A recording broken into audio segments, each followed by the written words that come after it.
Assalamualaikum warahmatullahi wabarakatuh. Saya akan mempresentasikan hasil makalah saya yang berjudul Pasar. Sebelumnya saya akan memperkenalkan saya sendiri.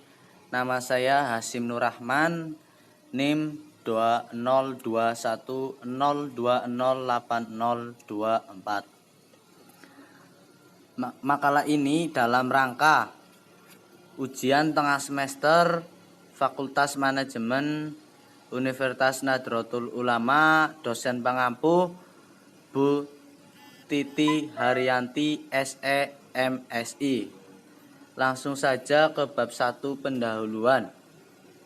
Pasar adalah tempat bertemunya pembeli dan penjual untuk melakukan transaksi jual beli barang atau jasa.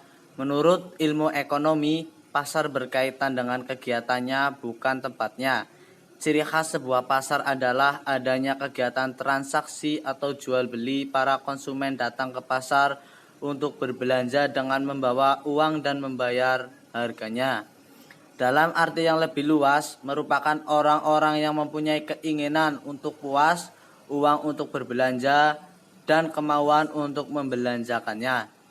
Dalam pengertian tersebut, terdapat faktor-faktor yang menunjang terjadinya pasar, yakni keinginan, daya beli, dan tingkah laku dalam pembelian, sehingga timbullah permintaan dan penawaran dalam sebuah transaksi.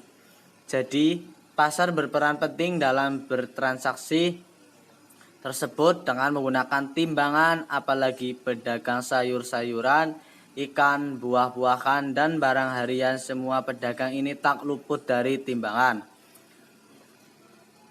Menurut Kepala Bidang Perlindungan Konsumen Disprending Denpasar Dewa Puswan, sanksi tegas bagi pedagang yang masih berlaku curang diancam hukuman 1 tahun penjara atau dikenakan denda sebesar 1 juta rupiah berdasarkan Undang-Undang Meteorologi Nomor 2 Tahun 1981 tentang meteorologi legal.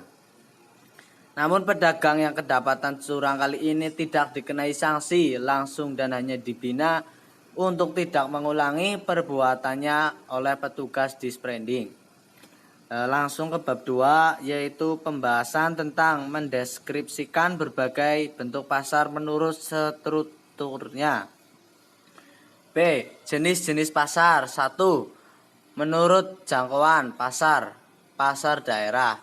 Pasar daerah membeli dan menjual produk dalam satu daerah. Produk itu dihasilkan bila juga dikatakan pasar daerah melayani permintaan dan penawaran dalam satu daerah.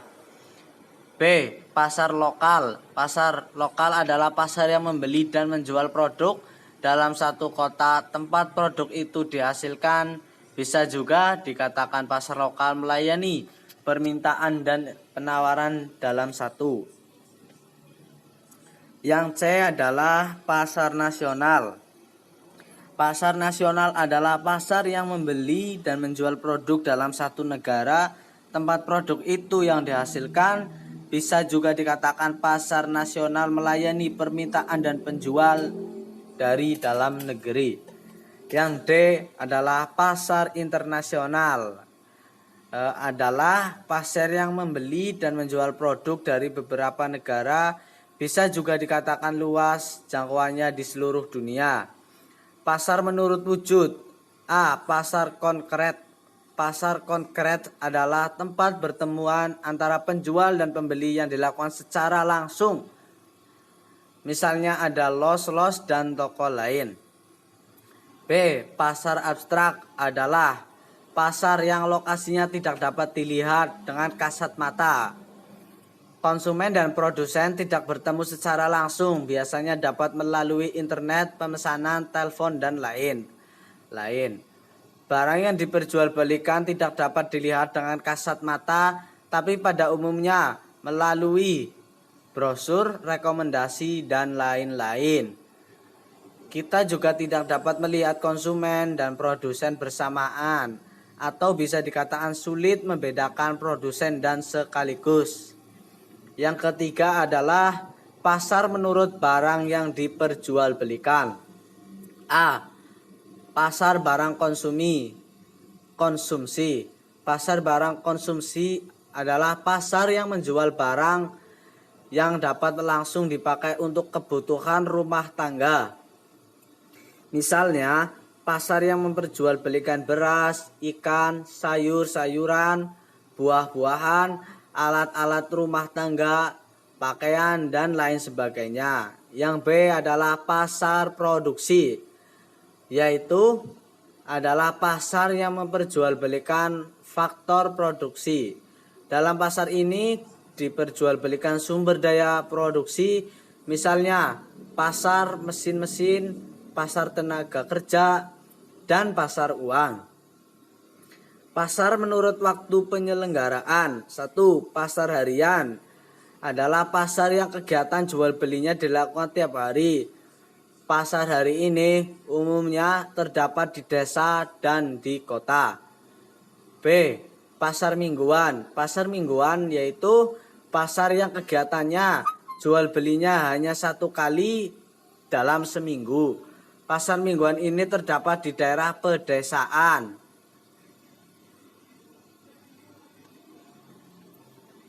Selanjutnya D. Pasar bulanan. Pasar bulanan adalah pasar yang kegiatannya jual belinya dilakukan setiap bulan sekali. E. Pasar temporer. Pasar temporer adalah pasar yang diselenggarakan organisasi, instansi pada acara tertentu atau diadakannya sewaktu-waktu tidak tetap. Pasar menurut organisasinya. Pasar persaingan.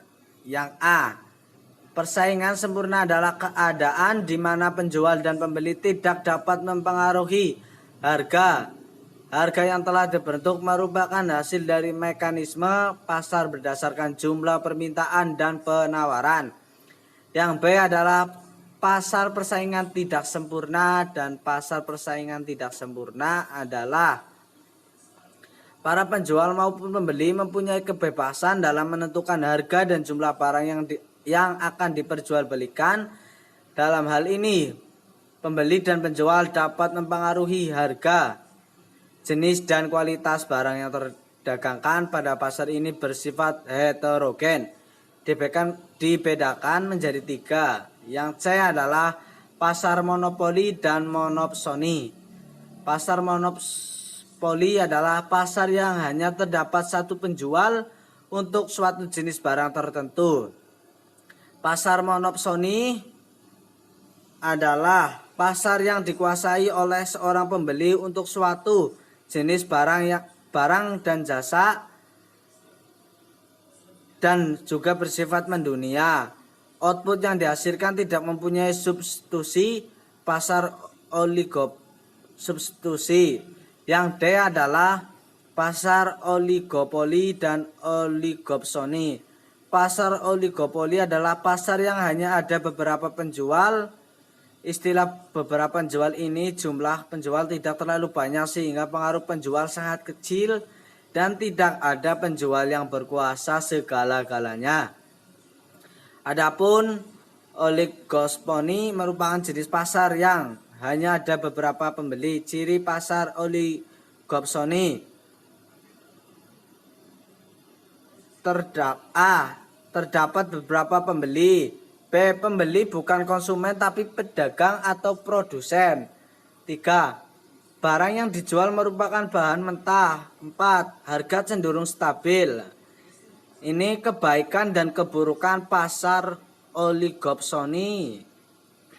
Kebaikannya: 1. Penjual lebih beruntung karena bisa pindah ke pembeli lain. Yang kedua, pembeli tidak bisa seenaknya menekan penjual. Selanjutnya yang keburukan pasar oligopsoni. Keburukannya: 1.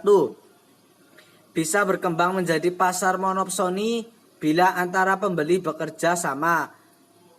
Kualitas barang kurang terpelihara.